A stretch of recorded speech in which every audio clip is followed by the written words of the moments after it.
Hello and welcome to another assembly guide, this time for this little pistol. Why do I have so many lighters? You only need one. Okay, starting off with the things you will need. As always, glue or sandpaper in case your pin fit doesn't work or you have to resize them in a slicer, as always. We need a bit of string, 4mm and extra stretchy. Well, not too stretchy, it's very stretchy, but it has a lot of return force, that's the good stuff.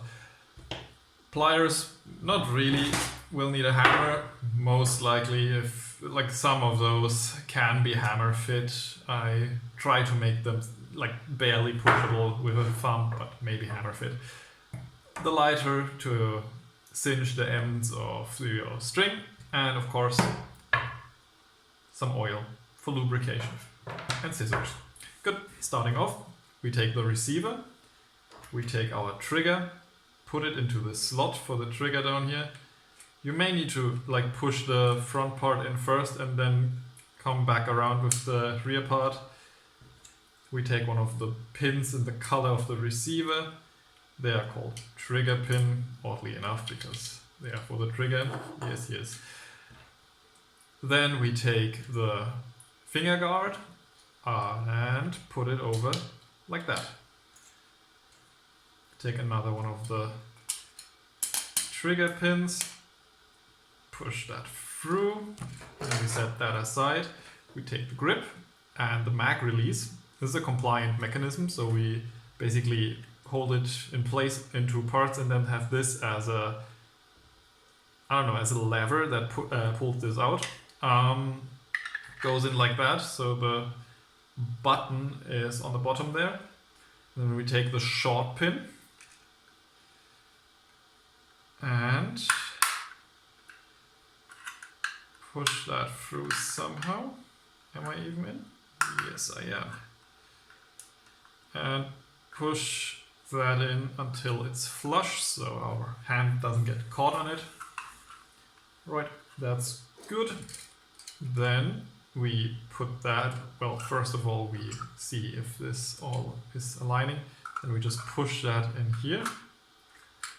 Take more of the trigger pins. In you go. Another one over here.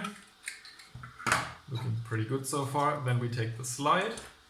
We take the priming loop and insert it into the slot back here and make sure these little stubs face upwards. Those are your rear iron sights. Then we take the fin pin, that's called, I think, prime pin or loop pin or something like that, and just push that in through the back here. There we go. Then we take some lubrication. Put a bit of it here and here, perhaps up here. You don't really need it up there. Most important is the little trapezoid slot in there. And then this should just about lock when you push it shut. See, locks. You can easily pull it out. If it's too like strong, there's a little nub here that you can sand down a little bit. But yeah, that's to prevent the slide from like falling out if you tilt the blaster back. Good. Next up, we push the slide back a bit. And then we take the muzzle and we make sure it's this way. So there's only one way this can go together. See? Yep, good. Just goes together. Take the two final pins we got here. This is a bit of a stiffer connection for me. Well, we don't need the slide for now. It doesn't want to go in through the back here, so I'm just giving it a bit of a hammering. That's all good. Then we take our string. The string doesn't want to. Come on, I need string. There we go.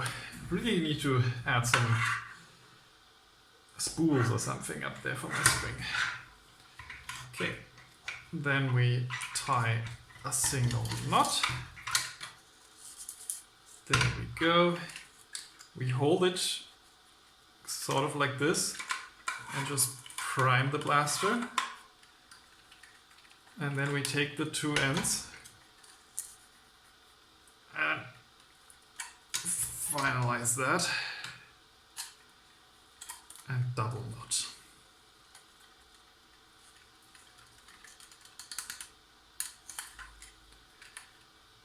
And we can cut our ends, take our lighter,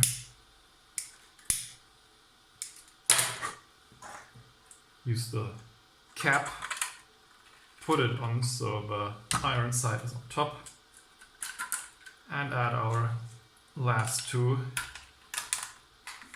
pins.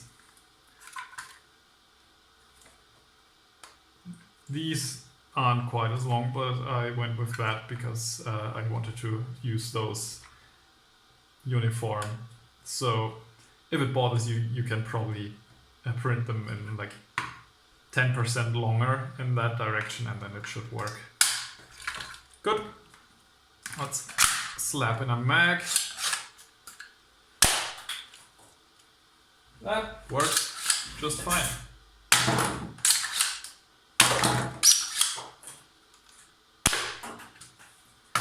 Shouldn't have done that. Yep, that's this thing. I hope you enjoy it.